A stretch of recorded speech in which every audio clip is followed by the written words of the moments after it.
পুনাতে urgent লোক চাই। পুনার কাতরাজে industrial area.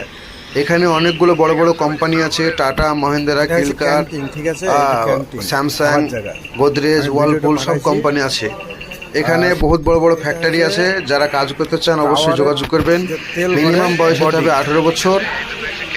তারপরে কাজে নেবে কোম্পানি। 25 জন ভ্যাকান্সি আছে। আমি যে ভিডিওটা পাঠালাম এই কোম্পানিতে কাজ শিখতে পাবে এবং কাজের সাথে সাথে বেতনও ভালো পাবে। কোম্পানি নিয়ে যাবে, কোম্পানিতে রেখে আসবে। কোম্পানি থাকার জায়গা দেবে এবং কোম্পানির টিফিন চায়ের ব্যবস্থা আছে। 3 টাইম চা, 1 টাইম লাঞ্চ ব্যবস্থা আছে। এবং আরও বিস্তারিত জানতে চাইলে আমাকে যোগাযোগ করবেন আমার সঙ্গে। আর এই ভিডিওটা বেশি বেশি শেয়ার করে দেবেন যাতে আমাদের বাঙালিদের কাজে আসে। বাঙালিরা পুনাতে এসে অনেক ঘুরে যায়, তাহলে এখানে এসে অন্তত কাজটা পাবে। এখানে আমি থাকি।